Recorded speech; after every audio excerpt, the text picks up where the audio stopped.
হাফেজের মুক্তি আমরা হুজুরের অনুমতি সামনে কোরআনের পাক থেকে আমাদেরকে তেলাওয়াত করে শোনাবেন।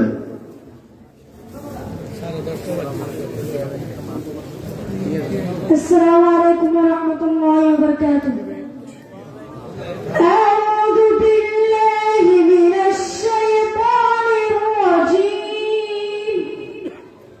বিসমিল্লাহির রাহমানির রাহিম। আশতাফাল বানাতি আলাল বানাতি সুলতান নবী ওয়া সাদাকা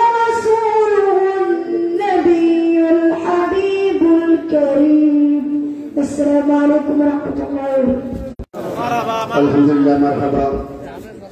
এখন আলোচনা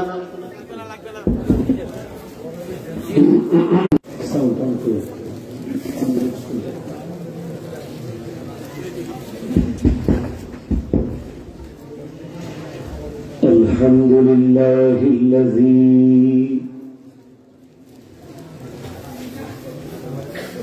أعلى منزلة المؤمنين أعلى منزلة المؤمنين بكريم خطابه ورفع درجات العالمين عالمين بمعاني كتابه والصلاة والسلام على أكرم الأولين والآخرين وعلى آله وأصحابه أجمعين. أما بعد فقد قال الله تبارك وتعالى عز وجل في شان حبيبه مخبرا وآمرا إن الله وملائكته يصلون على النبي يا أيها الذين آمنوا صلوا عليه وسلموا تسليما. اللهم صل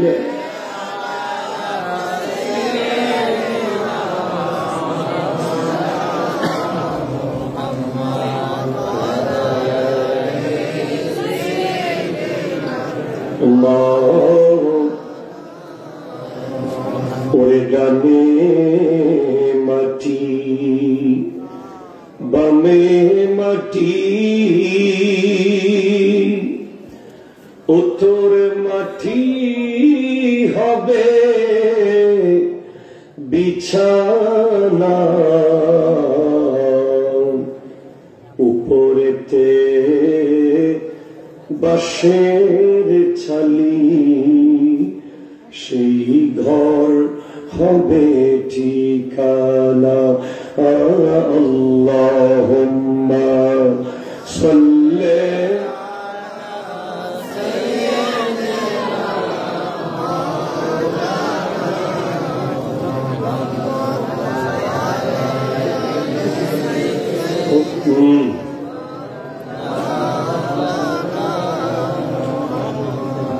দেখুন,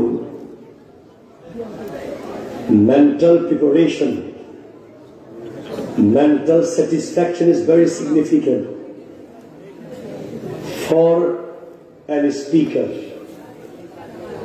আমার জীবনের প্রথম আমি আজকে 1 ঘন্টা বসেছিলাম ওয়াজের মাইকের জন্য।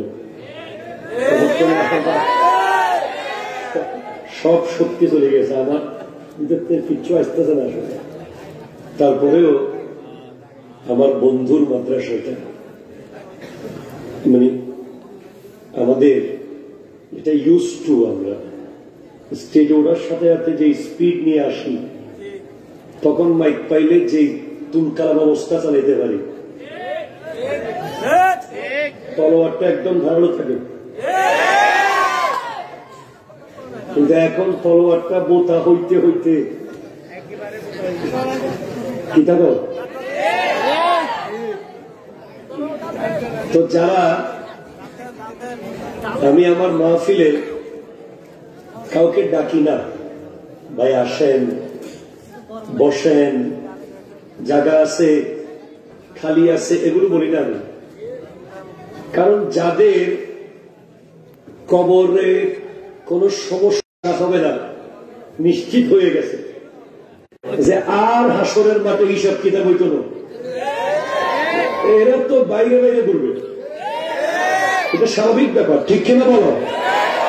আর আমরা যাদের কবর নিয়ে টেনশন আছে, হাসরের সওয়াল জবাবের চিন্তা আছে, আমরা ঘন্টার পর ঘন্টা বসে আছি, কিছু একটা যদি পেয়ে যাই এখানে আজকে, হাসরের মাঠে দেখবেন বিশাল সওয়াবের আম্বার, আপনি জান্নাতে যেতে পারছেন না, প্লাস মাইনাস করে আর একটা জিকির থাকলে হয়তো যেতে দেন, আর একটা জিকির থাকলে, একটা দরুদ শরীফ থাকলে হয়তো আপনি পার হয়ে যেতেন। সুবহানাল্লাহ বলবেন না বলে আপনি? তো সেদিন পস্তাবেন যে আমাদের নোয়াপুর ইসলামিয়া সুন্নিয়া হাফিজিয়া মাদ্রাসার মাঠে যদি বসতাম, একটা জিকির তো করতে পারতাম, একবার দূরত্ব করা হয়ে যেত, ঠিক না বলেন না? সেজন্য খবরদার বসিও না, এখানে নিচে অসুবিধা আছে, এখানে গাছের ভিতরে সাপ টাপ থাকতে পারে, বসিও না, দাঁড়িয়ে থাকো। সবাই মিলে দরুদ শরীফ পড়েন, আল্লাহুম্মা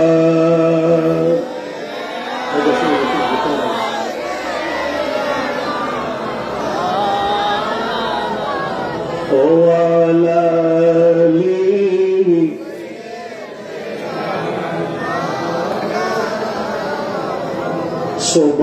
সুবহানাল্লাহ ওয়ালহামদুলিল্লাহ লা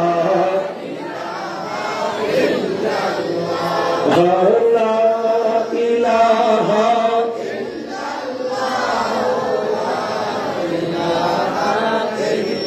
ইল্লাল্লাহ, জোরে সুবহানাল্লাহ ওয়ালহামদুলিল্লাহ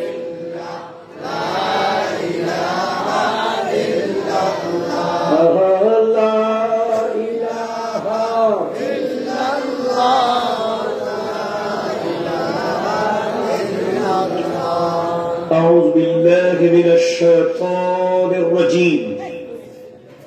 بسم الله الرحمن الرحيم. قل هل يستوي الذين يعلمون والذين لا يعلمون؟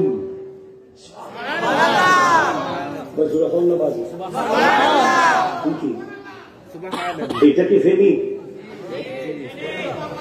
না, আমি ফেনি চিনি ভাই। যারা এক সিনা ফানিকে দমাই দিছে ইমানি জজবা দিয়ে, ঠিক না? আমি নিজেই 10 দিন লাগাতার আপ-ডাউন করছি, অনেকে জানে।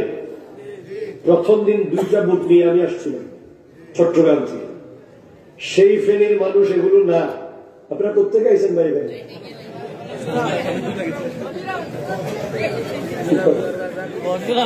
ভাই সামনে আসেন ভাই, আপনারা কি ফেনীর মানুষ? কিছু বুঝতেছি না কেন? ভাই আসেন, সামনে আসেন, নড়াচড়া করেন, আসেন, আর সামনে আসেন। এই তো আপনারাও বোতল বইয়াছিলেন, জায়গা গরম হয়ে গেছে, সামনে আসেন। সবাই বলেন মারহাবা। আরো বলেন মারহাবা। وقال الله تعالى في مكان آخر يا أيها الذين آمنوا আতিউল্লাহ ওয়া আতিউর রাসূল ওয়া উলিল আমরি মিনকুম। জোরে وأيضا قال النبي صلى الله عليه وسلم كن عالما أو متعلما أو مسمعا أو محبا لا تكن الخامسة فتهلك. وأيضا قال النبي صلى الله عليه وسلم من سلك طريقا يطلب فيه علما سلك الله به طريقا من طرق الجنة وإن الملائكة لتدع أجنحتها ردا لطالب العلم وإن العالم يستغفر له من في السماوات والأرض والحيتان في جوف الماء.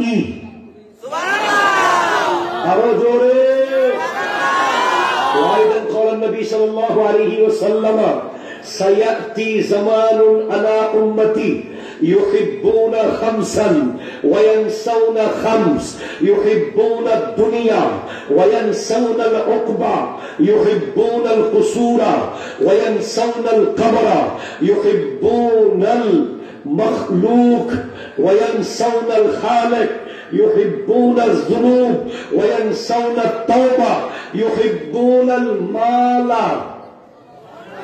وينسون الحساب. نعوذ بالله. صدق الله مولانا العظيم وبلغنا رسوله النبي الأمين المكين الكريم الرؤوف الرحيم ونحن على ذلك لمن الشاهدين والشاكرين والحمد لله رب العالمين. ربي صلي وسلم وبارك عليه يا عربي يا قرشي يا هاشمي يا لكبي يا مكي يا مدني يا مطلبي. যার যার কণ্ঠে মা বলে ডাক দেওয়ার মতো ক্ষমতা আছে, বাবা বলে উচ্চারণ করার মতো শক্তি আছে, মনের কথা পৃথিবীকে জানানোর মতো আওয়াজ আছে, একবার ব্যক্ত কণ্ঠে ওই রবের প্রশংসা করব যিনি নিজে নিজে বড়, নিজে সত্যি সত্যি বড়, যিনি কোনো পোস্টার ছাড়া বড়, যিনি কোনো ব্যানার ছাড়া বড়, যিনি কোনো পাবলিসিটি ছাড়া বড়। একবার বলেন আল্লাহু আকবার।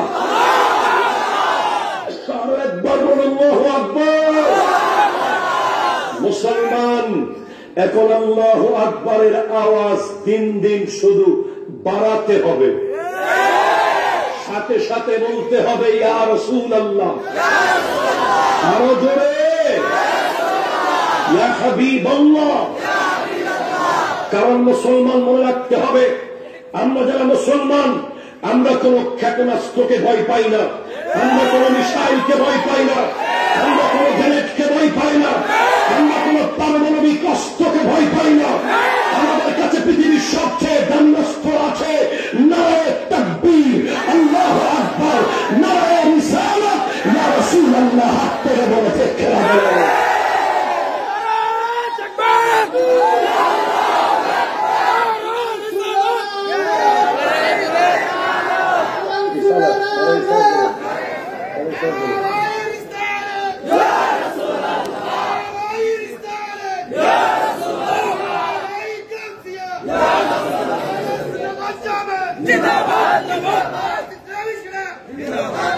আমার দুই পাশে দুইজন গুরুত্বপূর্ণ, এই দুইজন যতক্ষণ বসে থাকবো আমার AK-47 চলতে থাকবে শুধু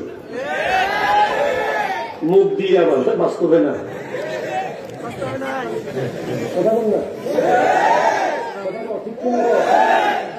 মনে রাখবেন বাংলাদেশ ছোট হতে পারে কিন্তু কারো গোলামি করবে না। বাংলাদেশ ছোট হতে পারে, কারো পেঁয়াজ আর আলুর টেনশন বাংলাদেশ করে না। কথা বলেন ঠিক কিনা বলেন? আমরা 1 মাসের রোজা রাখি, লাগলে আরো 12 মাস 11 মাস রাখি দিব। কথা কোন ঠিক কিনা? আমার বাংলাদেশের মানুষকে আমি কোন স্পষ্ট জানাচ্ছি, আগে হলো ঈমান, ঠিক কিনা বলেন? তারপরে হলো দেশ, আরো জোরে তারপরে হলো দল। ইমান দেশ দল, ঠিক কিনা দল? দল 3 নম্বরে। আপনি যেই দলের হন, আপনি যেই মতের হন, আপনি যেই পীরের হন, আপনি যেই নেতার হন, আপনি এই মাঠে আসেন। আমাদের মাঠ অনেক বড়, আমাদের কলিজাও অনেক বড়। আপনি শুনেন আমরা কি বলি। আগে হলো ইমান, ঠিক কিনা বলেন? ঠিক আছে, আগে কি? তারপরে হলো এটা মাথায় রাখতে হবে। আল্লাহ বোঝার তৌফিক দান করুন। আমরা স্পষ্ট করতে চাই, আমাদেরকে অনেকে ট্যাগ লাগায়, ট্যাগ। মনে রাখবেন, স্পষ্ট করে বলে যাচ্ছি, আজকে ফেনীতে জয়নুল আবেদিন যদি বেঁচে থাকে হয়তো আবার আসবে, না হলে আর দেখা হবে না। আজকেই বলে যাই, মাজারের নামে ভণ্ডামি, নারী পুরুষের অবাধ মেলামেশা, পুরুষের নামে নাচ গান, এগুলোর সাথে আমাদের হাত করে বলে, ঠিক কিনা?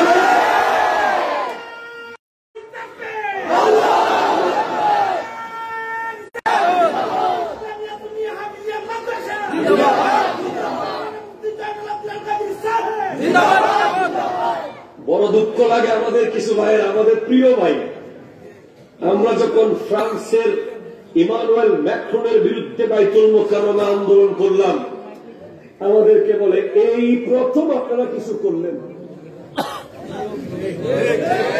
ঠিক কিনা বলেন না? এরপর আমরা যখন ফিলিস্তিনের পক্ষে নামলাম, এই প্রথম গুম ভাঙছে। এরপরে আমরা যখন কয়দিন আগে সার্বভৌমত্ব রক্ষা, আমি নিজেই ডাক দিয়েছি ঢাকা থেকে জাতীয় প্রেস ক্লাবের সামনে। আমাদের প্রোগ্রাম দেখার পরে মিডিয়া যখন সেটা দেখাইলো ফলো করে, আমাদের কিছু প্রিয় ভাইরা বলছে এই প্রথম, ঠিক কিনা? লাভ নাই ভাই, আহলে সুন্নাত ওয়াল জামাত দেশের পক্ষে সব সময় ছিল, সব সময় আছে, সব সময় থাকবে, ঠিক কিনা? সুন্নিরা ভণ্ড নয়, ভণ্ডরা সুন্নি সেজেছে। কোন কোতাকুতি জিকির, গাছে লটকালটকি জিকির, হুজুর কামরা কামড়ি জিকির আসলে নাই, কথা বলেন না। আমি এখন ফোলা ফাইন বাড়াই দিছি সাথে, কোন দিন আমার কামড় দিয়ে ফেলে স্টেজ উঠে, কিছু জায়গায় দেখতেছি আর কি, এখানে তো নাই মনে হয়। জিকির করতে করতে হুজুরের চেয়ারের উপরে, হুজুরের মাথার উপরে, এরকম আছে নাকি? আমরা কোথাকুতিও করবো না, আমরা আবার জিকিরের নামে ডিমদেও বলবো না, ঠিক কিনা চলে বলে? আমরা আবার জিকির করতে করতে গাছের আগায়ও উঠবো না, আমরা আবার চেয়ারের মাথায় উঠে যাব। আমাদের জিকির হবে যেটা গোটা বিশ্ব করে, সেরকম একটা জিকির আমি 2 মিনিট করব। এটা প্রতিবাদমূলক সত্যি জিকির, ঠিক কিনা চলে বলেন? সবাই আল্লাহ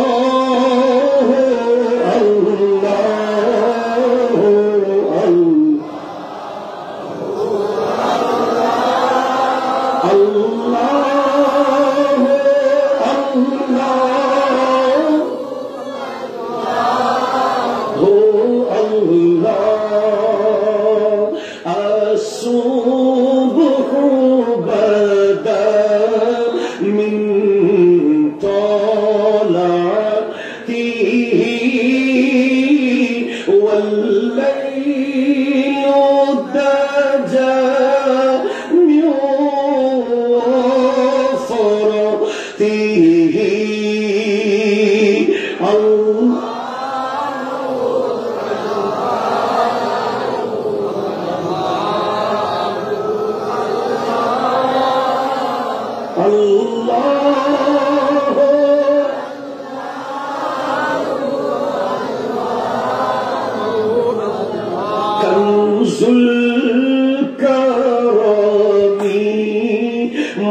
الله الله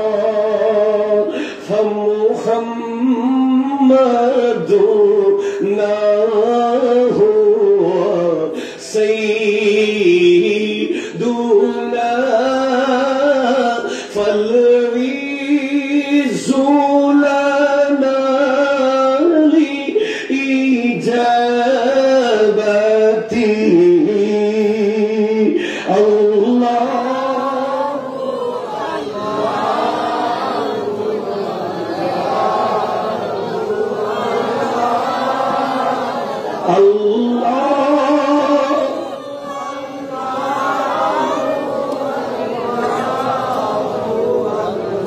চিৎকার দিয়ে বলেন মারহাবা। ঐতিহ্যবাহী নোয়াপুর ইসলামিয়া সুন্নিয়া হাফিজিয়া দাখিল মাদ্রাসা কমপ্লেক্স এর হাফিজ ছাত্রদের পবিত্র দস্তার বন্দি উপলক্ষে আজকের এই মাহফিলের সম্মানিত সভাপতি আলহাজ হাফিজ মৌলানা মোহাম্মদ আব্দুল হক মোল্লা সাহেব কিবলা মুদ্দাসিল্লুল আলী প্রতিষ্ঠাতা পরিচালক অত্র মাদ্রাসা বলেন মারহাবা। আজকের সম্মানিত বিশেষ আলোচক বৃন্দ, বিশেষ করে আমার প্রিয় আলহাজ হযরত মৌলানা এম এ মনসুর মোল্লা সাহেব, আলহাজ হযরত মৌলানা মুফতি হুমায়ুন কবির নুমানী সাহেব, বিশেষ করে যে আমাকে খুব মহব্বত করে দাওয়াত দিয়েছে, বারবার আমাকে জিজ্ঞেস করছে হুজুর কষ্ট হচ্ছে কিনা, আমার প্রাণ প্রিয় ছোট ভাই মৌলানা মুফতি আরিফ বিল্লাহ রেজা কাদরি, এবং বিশেষ করে আমার বন্ধুবর মৌলানা মোহাম্মদ আব্দুল হাই সাহেব, এবং বিশেষ করে তসলিম রেজা সাহেব সহ স্টেজে বসা আমাদের ওসি সাহেব, আমাদের সকলের খাদেম, এবং জেলা বিএনপির পরশুরাম উপজেলা বিএনপির আহ্বায়ক সাহেব সহ আরো অসংখ্য অতিথিবৃন্দ, ডানে বামে অত্যন্ত শ্রদ্ধেয় রেসপেক্টেবল মুরব্বী বাবারা, তরুণ তরুণ তরুণ মারহাবা বলেন না, তরুণরা আমার সবকিছু। কারণ আমি জয়নুল আবেদিনকে গোটা বিশ্বের আনাচে কানাচে, দুবাই এয়ারপোর্ট নামলেও এরকম অবস্থা, সৌদি আরব গেলেও এই অবস্থা, আমেরিকা যাওয়ার প্রোগ্রাম চলতে যদি আল্লাহ নেয় তাও দেখবো এই অবস্থা। কারণ এই তরুণরাই আমার কথাগুলো সারা বিশ্বে পৌঁছে দিয়েছে। I am so grateful to all of you যারা আমাকে লাইক, কমেন্ট এবং শেয়ার করেন। আসসালামু আলাইকুম ওয়া রাহমাতুল্লাহি ওয়া বারাকাতুহু। আপনারা বইবেন না 10 মিনিট? বক্তা 10 মিনিট বইবেন না বাজি? 10 মিনিটে দিন না বক্তা, সকালে মাদ্রাসা খোলা, আজ এই 10 মিনিট শেষ করে দিও ইনশাআল্লাহ। 11 তারিখ বাকি শুরু করছি বাবার ইচ্ছে, আজকে 10 মিনিট মতো করবো আর কি ইনশাআল্লাহ। আমি আমার প্রাণ প্রিয় রাহবার আল্লামা সৈয়দ মোহাম্মদ তাহের শাহ সাহেব কিবলা মুদ্দাসিল্লুল আলী দোয়ার নজর কামনা করছি, এবং এই বিশ্বের সকল হক্কানি ওলি আল্লাহ যাদের কঠিন কষ্টের বিনিময়ে আজ আমাদের মাথায় টুপি, আমাদের গায়ে পাঞ্জাবি, ঠিক কিনা কথা বলো, আমাদের মসজিদ, সেসব হক্কানি ওলি আল্লাহদের দোয়ায় আল্লাহ আমাকে কালিমাতুল হক তথা সত্য কথা শুদ্ধভাবে বলার তৌফিক দান করুক। সকলে বলুন আমিন। কোরআনুল কারীম সূরা জুমার আয়াত নম্বর 9 রব্বুল আলামিন ইরশাদ করতে লাগলেন, কুল হাবিব আপনি বলুন। সুবহানাল্লাহ, সুবহানাল্লাহ কি ওসি সাহেবের প্রশংসা না? আহ্বায়ক সাহেব না? আল্লাহ কিওর, এটা কার প্রশংসা? এতে আপনারা তো কমতি করবেন না, কষ্ট হোক, গলা একদিন ফড়াই ফেলাম, জোরে বলেন সুবহানাল্লাহ। এই আয়াতটা আমি ভালো করে দেখেছি, কোরআন শরীফে তো সবসময় যখনই পড়েছি সামনে এসেছে, তবে সবচেয়ে মনোযোগ দিয়ে দেখেছি আমি ঢাকা গাজীপুর BMTTI বাংলাদেশ মাদ্রাসা টিচার্স ট্রেনিং ইনস্টিটিউট, যেখানে মাদ্রাসা শিক্ষকদের ট্রেনিং দেওয়া হয়, সেখানে আমি 1 মাসের ট্রেনিং করেছিলাম। আপনাদের সকলের দোয়ায় ফকির এই মিসকিনকে আল্লাহ দয়া করেছেন। বাংলাদেশের 48টা মাদ্রাসার মধ্যে শিক্ষকদের সাথে কম্পিটিশন করে আমি ফকির 1 হয়েছিলাম, সেখানে প্রথম স্থান অধিকার করেছিলাম। সেখানকার গেইটে লেখা আছে, ছোটবেলা থেকে আমার আব্বা আমাদেরকে যখন বই দিতেন, বইয়ের ভিতরে কোন জায়গা থেকে সিলেবাস শুরু হয়েছে এখানে না, তুমি একজন আদর্শ ছাত্র তখন হবে তুমি বইয়ের প্রথম পৃষ্ঠা থেকে শেষ পৃষ্ঠা, শুরুতে যদিও মাদ্রাসা শিক্ষা বোর্ডের নাম লেখা আছে, এইটাও তুমি পড়ো, এটাও জ্ঞানের অংশ, ঠিক কিনা কথা বলো? তুমি শুধু পরীক্ষা পাশের জন্য নির্ধারিত অংশ পড়লে তুমি কোনোদিন জ্ঞানী হতে পারবে না, তুমি পরীক্ষায় পাশ করতে পারবে না। কিন্তু নিয়ম হলো ফার্স্ট টু লাস্ট, যারা পড়েছে তারাই প্রকৃত জ্ঞানী। সেজন্য কোথাও গেলে আশেপাশে কি লেখা আছে এটা পড়ার চেষ্টা করতাম ছোটবেলা থেকে। তো সেই BMTTI এর গেটে লেখা আছে কুল হাবিব আপনি বলুন, কুল হাবিব আপনি বলুন, হাল ইয়াস্তাবিল্লাযীনা ইয়ালামুনা ওয়াল্লাযীনা লা ইয়ালামুন, যারা জানে আর যারা জানে না তারা কি এক? তারা কি এক? এই প্রশ্নের ভিতরে উত্তর আছে। তার মানে তারা কখনো এক নয়, তারা কখনো এক নয়, যারা জানে আর যারা জানে না। হুজুর জানে কারা, জানে না কারা? কিয়ামতের সবচেয়ে বড় আলামত হলো জানে না এমন ব্যক্তি জানার ভান করবে। কথা বলেন না রে ভাই? গুরুত্বপূর্ণ আলামত, বড় না গুরুত্বপূর্ণ আলামত। অনেক বড় বড় মুফতি বের হবে, ফিকহের কিতাব চোখে দেখে নাই কিন্তু ফতোয়া দিবে। কথা বল না ঠিক কিনা? আপনি চট্টগ্রাম থেকে ব্রাহ্মণবাড়িয়া দিয়ে যদি যান শত শত মুফতি হবেন। আবার কুমিল্লা, সিলেট, ঢাকা, বাংলাদেশ ঘুরলে আল্লাহর রহমতের মুফতির অভাব নাই, কিন্তু ফতোয়া কয়জন দিতে যাবে, এটা হচ্ছে মূল কথা। তো যাই হোক, যারা জানে আর যারা জানে না, আল মিকবাস তাফসীরে ইবনে আব্বাস, এখানে এসেছে আমার নবীর প্রাণপ্রিয় সাহাবা মুফাসসির সাহাবা হযরতে আব্দুল্লাহ ইবনে আব্বাস রাদিয়াল্লাহু তাআলা আনহুমা, উনি বলছেন রাইসুল মুফাসসিরিন, উনি বলছেন যারা জানে তাদের উদাহরণ হলো সিদ্দিক আকবর, আর যারা বলেন না সুবহানাল্লাহ, আর যারা জানে না তাদের উদাহরণ হচ্ছে আবু জাহাল।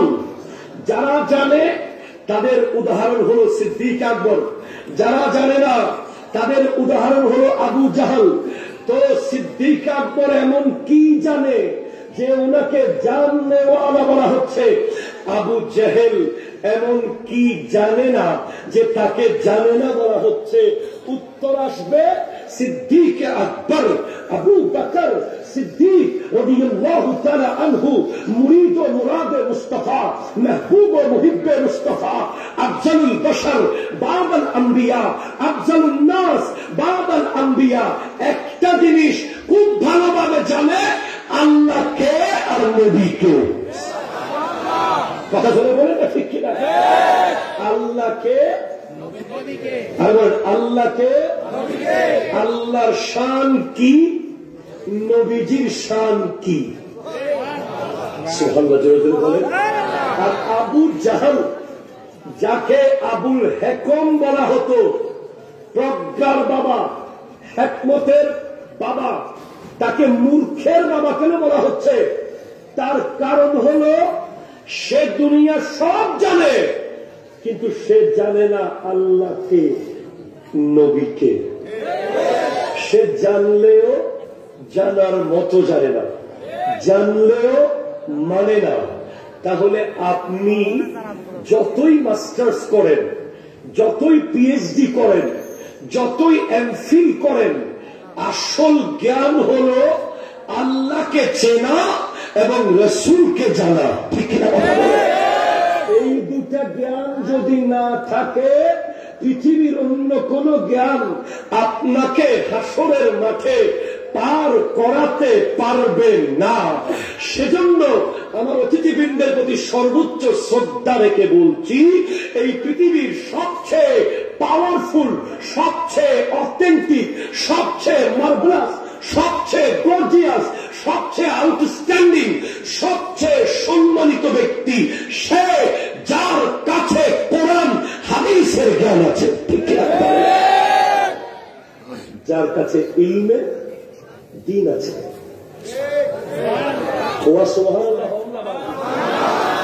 যার কাছে ইলমে দ্বীন আছে সে হলো সবচেয়ে দামি সিটিজেন। আমার এক আত্মীয় আছে ইঞ্জিনিয়ার, উনি একদিন আমাকে বলতেছে, হুজুর সাহেব আপনি আমার পজিশন বুঝেন? আমি ওনাকে বলতেছি, আমি তো কোরআন শরীফের 30 পারা কোথাও আপনার পজিশন পাইলাম না। বুখারী, মুসলিম, নাসাঈ, আবু দাউদ, তিরমিজি, ইবনে মাজাহ কোথাও আপনার অবস্থান তো দেখলাম না, তবে আমার পজিশন আছে। আজকে অতিথিবৃন্দকে মোবারকবাদ জানাই। শুরুতে ওরা এসে নিচে বসে গেছে, ওনারা চাইলে চেয়ার নিয়ে বসতে পারতেন, কিন্তু ওনারা বুঝে গেছেন এটা আলেম ওলামার মজলিস, আলেমদেরকে আমরা সম্মান দেব। ঠিক কিনা কথা বলেন না? তো এজন্য নবীজির হাদিস, কোন আলিমান, হয়তো আলেম হও, আও মুতাআল্লিমান, অথবা আলেমের ছাত্র হও, আও মুসমিআন, অথবা আলেমের শ্রোতা হও, আও মুহিব্বান, অথবা আলেমের প্রেমিক হয়ে যাও, লা তাকুন আল খামিসাতা, 5 নম্বর ব্যক্তি মানে আলেমের শত্রু হয়ে না, ধ্বংস হয়ে যাবে। ঠিক আছে? যারা আলেমের শত্রু হয়েছে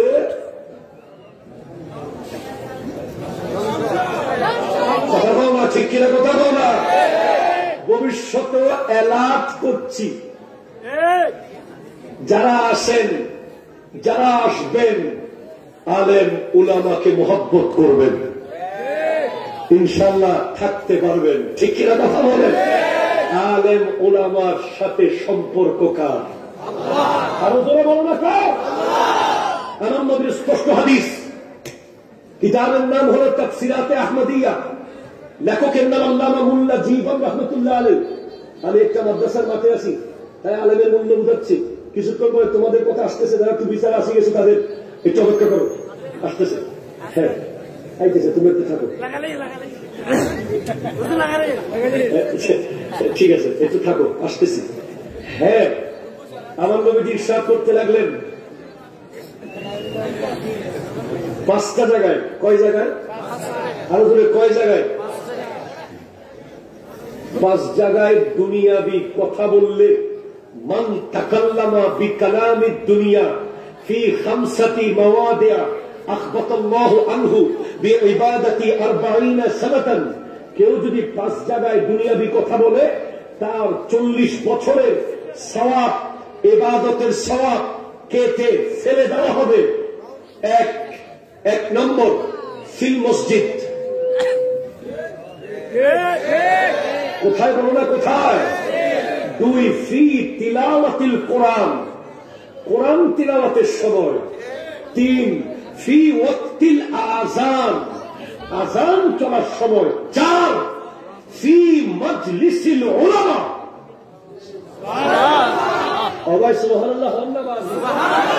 আমাদের দেশে বহুত মসজিদ কমিটির সভাপতি আছে, হুজুর থেকে জুমার দিন মাইত্যা কাহিনী আমি কিছু কথা বলবো, আসলে না কথা বল না। আলেমের মজলিসে আপনি গানে ভাবে কথা বলবেন না, আপনি কথা শুনবেন। ঠিক কিনা বলেন? 5 ফি জিয়ারাতিল কুবুর, এই 5 জায়গায় আপনি দুনিয়াবি কথা বলতে পারবেন না। কেন? এই 5 জায়গার সাথে সম্পর্ক ডাইরেক্ট আল্লাহর সাথে। মসজিদের সম্পর্ক কার সাথে? কোরআনের সম্পর্ক কার সাথে? কবরের সম্পর্ক কার সাথে? আযানের সম্পর্ক কার সাথে?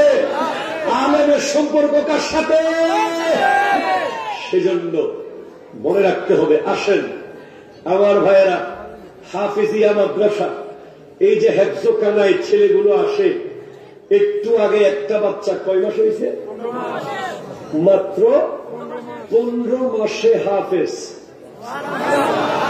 আমগো ফোলা বলে খবর নাই। যদি অন্য কারো হইতো এতক্ষণ বাংলাদেশের সব চ্যানেলে কথা কোনটা ঠিক কিনা বলেন না? আমগো ফোলা তো ইয়াল্লা চ্যানেলে আয়ে না।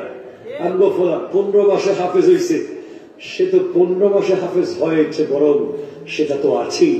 তার ক্ষমতা কি, তার পাওয়ার কি জানো? কাল হাসরের মাঠে জাহান্নামের গেইটে নিয়ে বলা হবে, তোর ইচ্ছা মতো পরশুরামের যেখানকার মন চায় 10 জন লোক যারা জাহান্নামে চলে গেছে নিশ্চিত, এরকম 10 জন লোককে নিয়ে তুই জান্নাতে চলে যা। জোরে বলেন না। আজকে আমি দেখতেছিলাম আপনার টাকা দেওয়ার সময় বহুত চিন্তা করতেছেন, ওরে বাবারে 1 লাখ টাকা দিয়ে দিব, হাই হাই হাই স্ট্রোক করে ফেললে সমস্যা, 50,000 টাকা, ওরে বাবারে বাবারে বাবারে। খোদা কি কসম, এখানে দাঁড়িয়ে যেই ব্যক্তি টাকা কালেকশন করেছে তাকে কিয়ামতের মাঠে আপনি বলবেন, আপনারাই বলবেন, হুজুর আরেকটু বুঝাইতেন, আরেকটু বুঝাইতেন, আরেকটু বুঝাইতেন, 8-10,000 দিয়ে আসতাম, আর 20,000 দিয়ে আসতাম। আজকে সেই দাওয়াতে যদি দিতে পারতাম, হাসরের মাঠে জান্নাত নিশ্চিত হয়ে যেত। ঠিক কিনা? এটা জানেন না? অনেক মানুষ বড় বড় পাহাড় পরিমাণ সওয়াব নিয়ে কবর থেকে উঠবে, সে অবাক হয়ে যাবে, কিরে আমি তো এত আমল করি নাই, এত সওয়াব আইলো কোত্থেকে? তখন তাকে বলা হবে, সে বুঝতে পারবে ওই নোয়াপুর ইসলামিয়া সুন্নিয়া মাদ্রাসায় হেফজখানার গোসলখানায় ছাত্রদের উজু করার জন্য একটা কল দিছিলাম, কল। ওই কলের পানিতে যত উজু হয়েছে, যত ছেলে হাফেজ হয়েছে, সব সওয়াব আমার কবরে এসেছে। সেজন্য মনে রাখবেন, ক্লিয়ার কথা, মাদ্রাসা হলো আল্লাহর ঘর, আল্লাহর নবীর ঘর। ঠিক কিনা কথা বলেন? কে দিছে, কোন কে মাদ্রাসা প্রতিষ্ঠা করছে, কে মাদ্রাসাটা বানাইছে, সে কোন দলের, সে কারো, সে কোন ফিরের দেখার দরকার নাই, ভিতরে কি পড়াচ্ছে দেখতে হবে। ঠিক কিনা কথা বলে? দিছে কে দেখার দরকার, পড়াচ্ছে কি দেখার দরকার। সুবহানাল্লাহ জোরে বলেন। আমার দয়াল নবী ইরশাদ করতে লাগলেন, যারা আল্লাহর কোরআন এবং নবীর সুন্নাহ ইলমে দ্বীন শেখার জন্য ঘর থেকে বের হয়, মান সালাকা তরিকান ইয়াতলুবু ফীহি ইলমান সালাকাল্লাহু বিহি তরিকান মিন তুরুকিল জান্নাহ। এটা আর পরশুরামের নোয়াপুরের রাস্তা থাকে না, যারা মাদ্রাসায় আসে তাদের জন্য ওই রাস্তা জান্নাতের রাস্তা হয়ে যায়। ওয়া ইন্নাল মালাইকাতা লাতাদউ আজনিহাতাহা রাদান লিতালিবিল ইলম। আল্লাহর ফেরেশতারা মাদ্রাসার ছাত্রদের জন্য নিজের ডানাগুলো বিছিয়ে দেয়।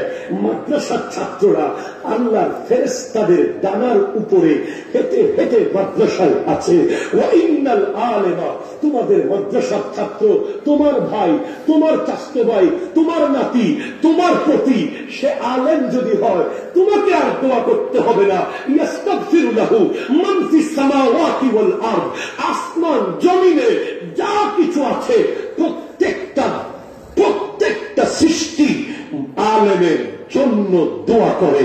শুধু তাই না, ওয়াল হিতানু ফি জাওফিল মাই, সাগরের নিচে যেই প্রাণী থাকে সে পর্যন্ত আলেমের জন্য দোয়া করে।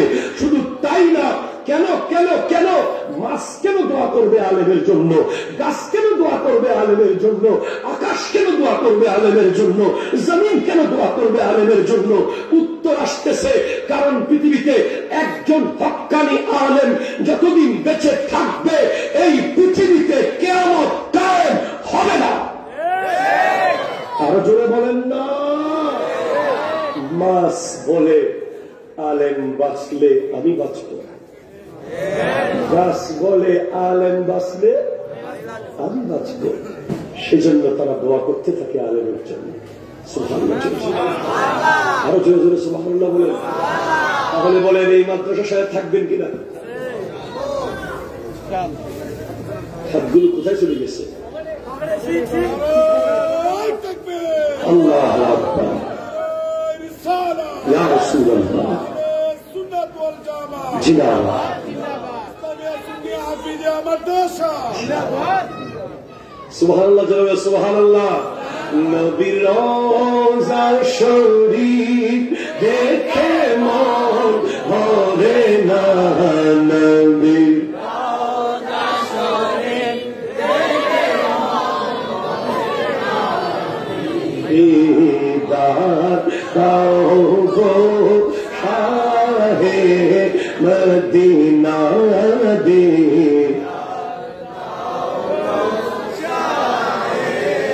মদিনা আরো শের মেহমান করেছে আল্লাহ, কত শান কত মান মোর কমলিওয়ালা, আরো শের মেহমান করেছে আল্লাহ, কত শান কত মান মোর কমলিওয়ালা, ও গো মদিনাওয়ালা করো মোরে করুণা, ও গো মদিনাওয়ালা করো মোরে করুণা, দিদার দাও গো শাহে মদিনা দে,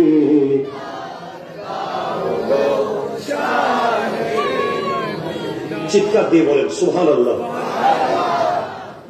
এতক্ষণ যা বললাম বক্তব্যের পার্ট 1 বুঝালাম, the significancy of this institute. আমি যে মাদ্রাসায় ছোট্ট খিদমত করি, আমার বন্ধু আব্দুল হাই, আমরা একসাথে করেছি জামিয়াতে। আমাদের মাদ্রাসায় 10,000-এর কাছাকাছি ছাত্র আছে।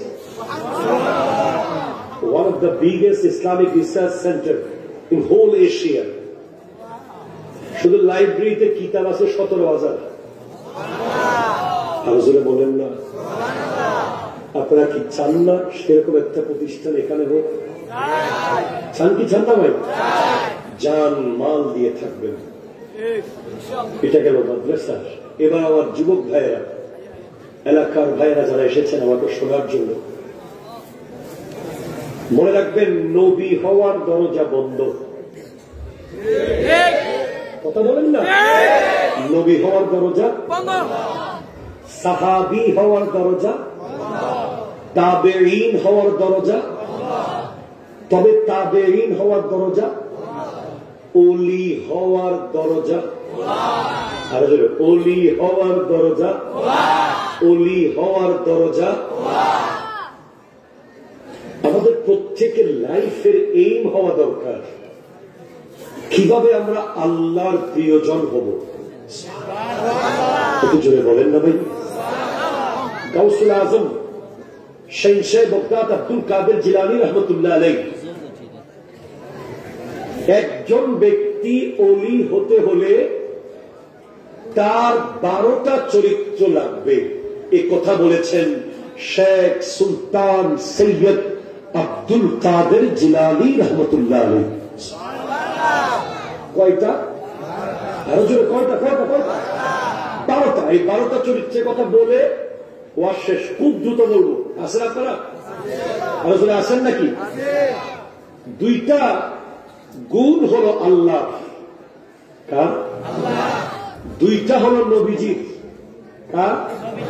দুইটা হলো সিদ্দিক আকবরের, দুইটা ফারুকে আজমের, দুইটা উসমান জুন্নুরাইনের, আর দুইটা হলো মৌলা আলীর। মোট কয়টা? আসলে কয়টা?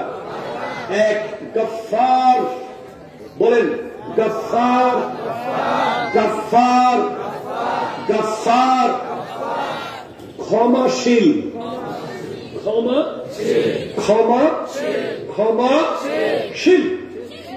আপনার মধ্যে যদি ক্ষমা করার মানসিকতা থাকে, আপনি যদি কোন একটা বিষয়ের সাথে সাথে প্রতিশোধ না নেন, মাফ করতে পারেন, তাহলে আল্লাহ তাআলা চাহে তো আপনি ওলি হওয়ার দরজা পাবেন।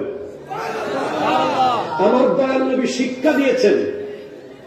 আজকের বাংলাদেশে আমার আশেপাশে দায়িত্ববানরা আছেন, আমরা দেখতে পেয়েছি অনেক জায়গায় মানুষের উপরে জুলুম হয়েছে, কঠিন অত্যাচার হয়েছে, ঠিক না?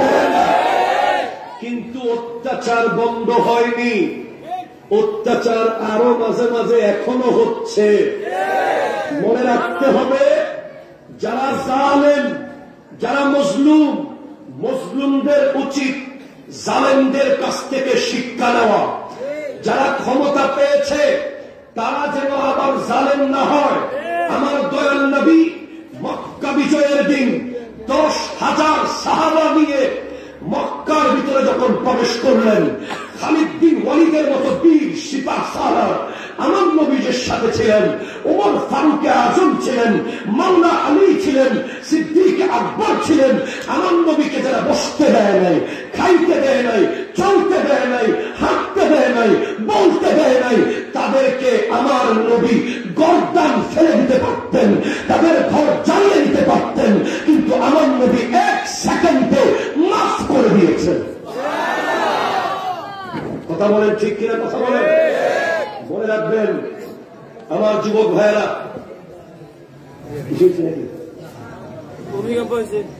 মনে রাখবেন আমার যুবক ভাইয়েরা, ক্ষমতা আজকে আমার, কালকে আপনার, পরশু আরেকজনের, পরশু আরেকজনের।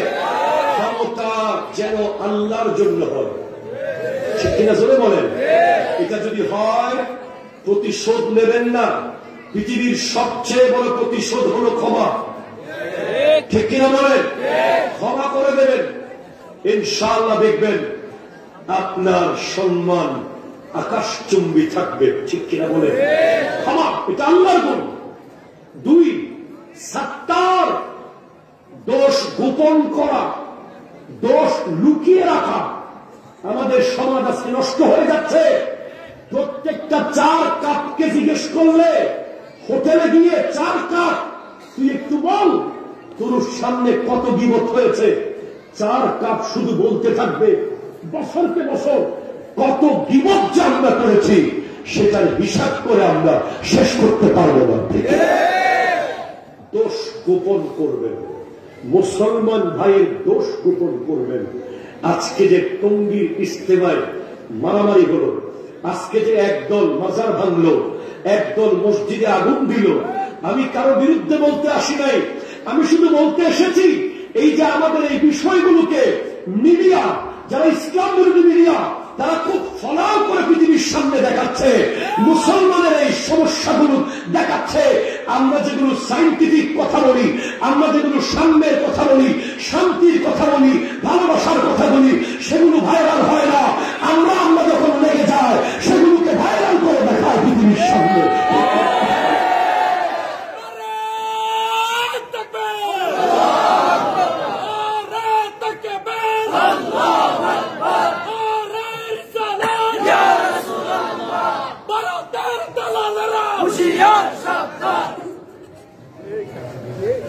আমরা মুসলমান, আমরাই ইসলাম, ঠিক কথা বলেন না?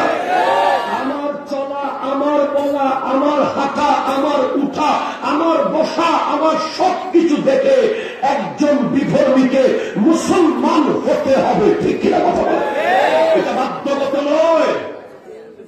আমরা 17 কোটি মুসলমান মিলে মাত্র 1-1.5 কোটি হিন্দু ভাইকে আজ পর্যন্ত মুসলমান বানাতে পারলাম না কেন?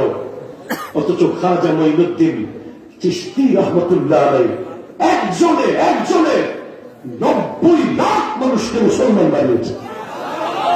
ঠিক কিনা কথা বলেন না? কেমনে বানাবো? আপনার দোকানে একটা হিন্দু কাস্টমার গেছে, দেখতেছে আপনি ওজনে কম দিচ্ছেন, ঠিক কিনা বলেন না? আপনার চেম্বারে একজন হিন্দু রোগী গিয়েছে, আপনি অ্যাজ এ ডক্টর আপনি পারফেক্ট চিকিৎসাটা করেন নাই। আপনার দোকানে একজন ফল ব্যবসায়ী একজন কাস্টমার গেছে বিধর্মী, সে জেনে গেছে আপনি ফরমালিন মিশিয়েছেন। আপনার মাছের দোকানে গেছে, সে বুঝে গেছে আপনি সেখানে ওষুধ মিশিয়েছেন। আপনি সেলুনে চুল কাটতে গেছেন, হিন্দু ভাই আপনার চুল কাটবে, আপনাকে আমার নবী সুন্নাহ দিয়েছে, অথচ আপনি ইহুদি খ্রিস্টান ফুটবলার ক্রিকেটারের মতো করে মাথায় চুল কেটেছেন। ঠিক কিনা? আপনাকে আমার নবীর সুন্নাহ দেওয়া হয়েছে বসে বসে প্রস্তাব করার জন্য, আপনি ইহুদিদের মতো দাঁড়িয়ে দাঁড়িয়ে প্রস্তাব করেছেন। আপনাকে সুন্নতের লেবাস দেওয়া হয়েছে, আপনি ইহুদিদের মতো ছেঁড়া ফাটা প্যান্ট পরেছেন। আপনাকে মোটরসাইকেল দেওয়া হয়েছে, কোন একটা বিষয়ে কাজে লাগানোর জন্য আপনি মোটরসাইকেলের পেছনে বেগানা নারীকে বসিয়ে পুরুষের মতো চুল খোলা রেখে গোটা রাস্তায় বেহায়াপনা চড়াতে চড়াতে গিয়েছেন। আপনি কিভাবে মুসলমান বানাবেন? ঠিক কিনা কথা? আমার কথা ঠিক আছে কিনা? আমরা বলে গেছি আমরা কে? তাহলে মুসলমানের ছেলের মাথার চুল কিভাবে খ্রিস্টানদের মতো হয়? আর 3 দিন পরে 31শে ডিসেম্বর 31st নাইট, জমিন তল ফালানোর নাইট। কি কইতাম না বাংলাদেশে আমাদেরকে 40-50 টাকা হাতিয়ে দিয়েছে মানুষ, হুজুররা ধর্ম ব্যবসা করতেছে, আর 3.5 কোটি টাকা শিল্পী।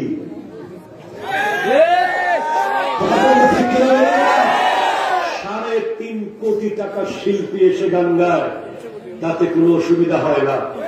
আর আমরা 1 ঘন্টা 1.5 ঘন্টা 2 ঘন্টা যাইতে 8 ঘন্টা আইতে 8 ঘন্টা, এরপরেও 20-25 টাকা লইলে হুজুর ধর্ম কথা ঠিক কিনা বলেন না? আমার ভাইদেরকে বলবো, মাজার ভাঙার আগে কনসার্ট ভাঙেন। ঠিক কিনা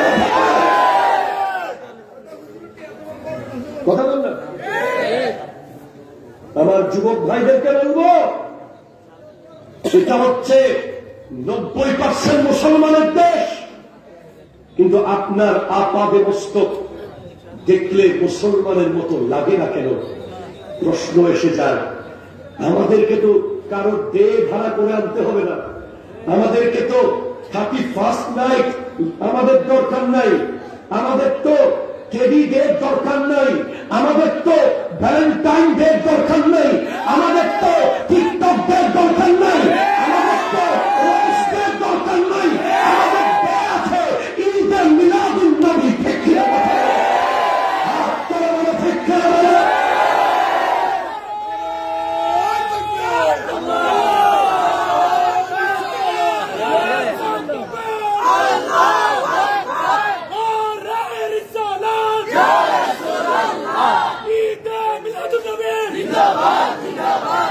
আমাদের ডে আছে 9 জিলহজ, একদিন ইয়ৌমে আরাফা, একদিন রোজা রাখলে 1 বছর আগের গুনাহ মাফ, 1 বছর পরের গুনাহ মাফ।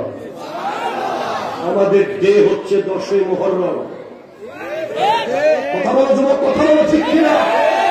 আমাদের ডে হচ্ছে লাইলাতুল কদর, আমাদের ডে লাইলাতুল বারাত, আমাদের ডে ঈদুল ফিতর, আমাদের ডে ঈদুল আযহা। 31st নাইট করে মুসলমানের অনুষ্ঠান হতে পারে না। ঠিক কিনা? আমি পরশুরামের মানুষকে বলে যাচ্ছি, 2024 চলে গেছে না, তুমি জানো না এখনো কি গেছে? 3.15 কোটি সেকেন্ড তোমার জীবন থেকে চলে গেছে। হ্যাঁ, তোমার মাছের ব্যবসা খুব ভালো হয়েছে, তোমার গাছের ব্যবসা ভালো হয়েছে, তুমি আল্লাহর জন্য কি করেছ? 3,15,00,000 সেকেন্ড এক বছরে চলে গেছে। সারাদিন যদি পরশুরাম রাস্তার মাথায় গিয়ে মাথায় বাড়ি মারেন, আর কোন দিন 2024-এর একটা জুমার দিন ফেরত আনতে পারব না। চলে গেছে, হ্যাঁ চলে গেছে, শেষ। আজকে 28, 29 ঢুকে গেছে, মাগরিবের পরে 30, 31। হ্যাঁ, আপনাকে আমি বলে যাই, আপনি মনে রাখবেন আপনার জন্য অপেক্ষা করছে কবর। কে অপেক্ষা করছে? কে কে? কবর। পৃথিবীর সবচেয়ে কঠিন সত্য। আমার নবী বলেছেন, আমার নবী কেমন কিভাবে বলে দিয়েছেন এই কথাগুলো? আল্লাহু আকবার। নবীজি বলছেন, সায়াতি জামানুন আলা উম্মতি, আমার উম্মতের উপরে এমন একটা জামানা আসবে, ইউহিব্বুনা খামসান ওয়া ইয়ানসাউনা খামস, তারা 5টা জিনিসকে ভালোবাসবে, অন্য 5টাকে ভুলে যাবে। তারা ভুলে যাবে। ইউহিব্বুনা দুনিয়া ওয়া ইয়ানসাউনা আল উকবা, তারা দুনিয়া দুনিয়া দুনিয়া দুনিয়া দুনিয়া করবে। তারা কবরের কথা ভুলে যাবে, তারা হাসরের কথা ভুলে যাবে, তারা দাফনের কথা ভুলে যাবে, তারা কাফনের কথা ভুলে যাবে। আজ দেখুন না, আমাদের আশেপাশে এমন মানুষও আছে যাদেরকে দেখলে মনে হয় জীবনে মারা যাবে না। কথা বল না। আমার গাড়ি যখন মাত্র আধা ঘন্টা চাকার নিচে পানি ছিল, সেই পানি আধা ঘন্টার ভিতরে গাড়ির সিটের উপর উঠে গেছে। ওই ফেনী আমাদের একটা পোল আছে, পোল ছিল। হ্যাঁ ভাই, হুজুর ওই গ্রামে আমার বাবা গাছের সাথে লটকে আছে। হুজুর ওই টিনের চালে আমার ছোট বোন লটকে আছে। হুজুর আমাদের বুট চেষ্টা করতেছিল যেতে, কোনোভাবেই স্রোতের কারণে বুট আসতে পারছে না। আমি নিজের হাতে একটা প্যারালাইজ রোগীকে রেস্কিউ করেছিলাম। উনি ভয়ে আমার হাতে প্রস্রাব করে দিয়েছেন, আমি কোলে করে ওনাকে পারে তুলেছি। আমি সেদিন মনে হয়েছে আমি বোধহয় আর বাসায় ফিরতে পারবো না। পানি এমন ভাবে বাড়তেছিল, এমন ভাবে পানি বাড়তেছিল। ফেনীর মানুষ সেদিনের পর থেকে অলি হয়ে যাওয়ার কথা। ফেনীর মানুষ সেদিনের পর থেকে মসজিদ থেকে আর ফিরে আসার কথা না, কারণ পৃথিবীর মানুষ এমন বন্যা বাংলাদেশের মানুষ আর দেখেছে কিনা আমি জানি না। মানুষের হাহাকার, মানুষের কান্না, হাইরে টাকা, আলমারিতে টাকা পড়া, কিন্তু খাবার কেনার জন্য টাকা দেওয়ার সুযোগ নাই। হাইরে খানারে, কোটি কোটি টাকার মালিক স্টারলাইট পেট্রোল পাম্পের মালিক। আমার সাথে ওনার এক বন্ধুর কথা হয়েছে, তার ঘরের ভিতরে পানি, তার সমস্ত গাড়ির ভিতরে পানি। কি এক ঝলক, আমার আল্লাহ এক ঝলক, কোটি কোটি ভাগের এক ভাগ, এক ভাগকে কোটি কোটি ভাগ করলে তার এক ভাগ, তার এক ভাগকে কোটি কোটি ভাগ করলে তার এক ভাগ। আমার আল্লাহ দেখিয়েছেন ফেনীর মানুষকে। হে হে হে, আমার নবী বলেছেন কিয়ামতের মাঠ তোমরা তো জানো না, হাত্তা ইয়াবলুগাল আরাকু নিসফাল ওজন, ঘাম হবে কানের লতি পর্যন্ত, কানের লতি পর্যন্ত ঘামের সমুদ্র। সেখানে তোমাকে দাঁড়িয়ে দাঁড়িয়ে 50,000 বছর অপেক্ষা করতে হবে, 50,000 বছর শুধু অপেক্ষা করতে হবে বিচার শুরু হওয়ার জন্য। হ্যাঁ তোমাকে অপেক্ষা করতে হবে, হ্যাঁ আমাকে অপেক্ষা করতে হবে। সেদিন তোমাকে কষ্ট করা হবে, সেদিন তোমাকে কষ্ট করা হবে। আন উমরহি, আন উমরহি ফিমা আফনাহু, তোকে 3 দিন টাইম দিয়েছিলাম দুবাই যাওয়ার জন্য।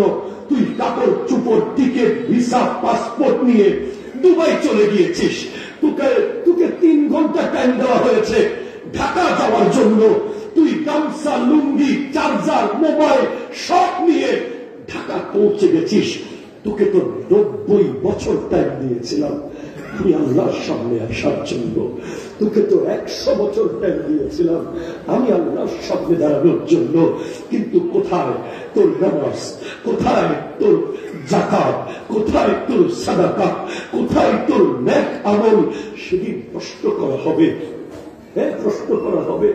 মানুষগুলো দুনিয়া দুনিয়া করবে, দুনিয়া দুনিয়া করবে, খবর তারা ভুলে যাবে। ইউহিব্বুনাল মাল, ইউহিব্বুনাল মাল, টাকা টাকা টাকা, 10,000 কোটি টাকা, 20,000 কোটি টাকা, 50,000 কোটি টাকা, 4 লাখ কোটি টাকা, 10 লাখ কোটি টাকা। তারা সৃষ্টিকে ভালোবাসবে, স্রষ্টাকে ভুলে যাবে। তারা গুনাহকে ভালোবাসবে, তারা তওবাকে ভুলে যাবে। ইউহিব্বুনাল কুসুরকে ভালোবাসবে, তারা খবর ভুলে যাবে। ঠিক কিনা বলেন না? সেটাই দেখতে পাচ্ছি। ভাই, ছেলেদের অন্যের দোষ বলা বন্ধ করে। অন্যের দোষ কোত্থেকে আসে? হিংসা থেকে। হিংসা। অমুকের ছেলে কেন ম্যাট্রিক পাস করলো, আরেকজনের ঘুম হারাম। অমুকের ছেলে কেন ডাক্তার হয়ে গেল, আরেকজনের ঘুম হারাম। না না না, এই সমাজ থেকে হিংসাকে দূর করতে হবে। অমুকের ছেলেকে এত বড় মাদ্রাসা দিয়ে দিল, আরেকজনের ঘুম হারাম। হিংসা দূর করতে হবে। তাহলে 2টা গুণ হলো আল্লাহ: ক্ষমা, দোষ গোপন করা। নবীজির 2টা গুণ: রউফ, রহিম। বলেন, রউফ রহিম। রউফ রহিম, সহানুভূতিশীল আর দয়ালু। একই কথা। দয়া মায়া, দয়া মায়া, দয়া মায়া, দয়া মায়া, দয়া দয়া দয়া। সিদ্দিক আকবরের 2টা গুণ: সাদেক, মুসাদ্দেক। বলেন, সাদেক, মুসাদ্দেক, সাদেক, মুসাদ্দেক। সত্য বলা, সত্যবাদী, আর সত্যকে সত্য মেনে নেওয়া। আল্লাহুম্মা সাল্লি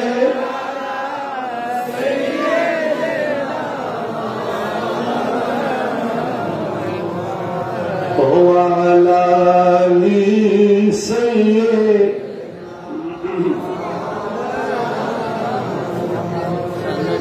সুবহানাল্লাহ ওয়ালহামদুলিল্লাহ লা ইলাহা ইল্লাল্লাহ লা ইলাহা ইল্লাল্লাহ। জোরে সুবহানাল্লাহ। শেষ শেষ শেষ। সিদ্দিক আকবরের 2টা গুণ: সাদেক, মুসাদ্দেক। সাদেক, সত্যবাদী হওয়া, সত্যকে সত্য বলে মেনে নেওয়া। ওমর ফারুক আজমের 2টা গুণ: আদেল, মুকসিত। ন্যায়পরায়ণ হওয়া, একজন প্রীতি বাদ দেওয়া। বাদ দেওয়া। আমার ভাই বলে তার বিচার করলাম না, অমুকের ফোলা বলে করলাম, এটা ইসলাম সাপোর্ট করে না। ঠিক না কথা বলে? সদর বিধিবাদ দিতে হবে। আদেল, আদেল, ন্যায়পরায়ণ, নীতিবান, নীতি নীতি নীতি। উসমান যুন্নুরাইনের 2টা গুণ: সাখাওয়াত, ইবাদত।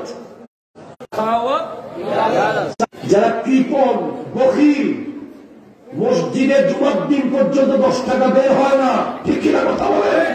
এরা আল্লাহর শত্রু। আল বখিল আদুল্লাহ ওয়াস সাখিয়্যু হাবিবুল্লাহ।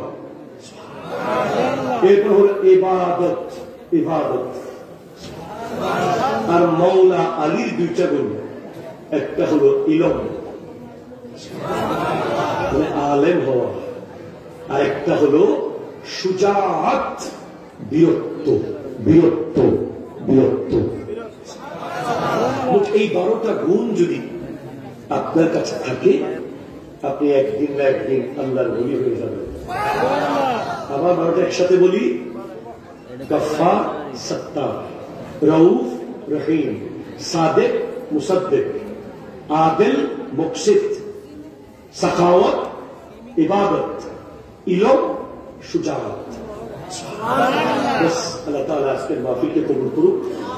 ইনশাআল্লাহ আমি 11ই জানুয়ারি আপনাদের পাশে আসবো, সেদিন আরো বিস্তারিত আলোচনা করব। আমার সকাল 7টার ভিতরে মাদ্রাসায় ক্লাসে ঢুকতে হবে। এরপরে আমি চেষ্টা করেছি আপনাদেরকে ঘণ্টাখানেক কিছু বলার জন্য। মনে রাখবেন, ওয়াজ শোনা বড় কথা নয়, আমল করা বড় কথা। ঠিক কিনা জোরে বলেন না? 5 ওয়াক্ত নামাজ পড়ার দরকার আছে না নেই? আপনারা বলেন ইনশাআল্লাহ। বাবা মার খিদমত করার দরকার আছে না নাই? ইনশাআল্লাহ। এবং বিশেষ করে হালাল রুজি। কি রুজি? 3টা জিনিস, 5 ওয়াক্ত নামাজ, বাবা মার খিদমত, হালাল রুজি, সাথে থাকবেন। আল্লাহ পাক আজকের মাহফিলকে কবুল করুক। ওয়া আলাইনা ইল্লাল বালাগ ওয়া আখিরু দাওয়ানা আলহামদুলিল্লাহি রাব্বিল আলামিন। ওয়াসসালামু আলাইকুম ওয়া রাহমাতুল্লাহি ওয়া বারাকাতুহু।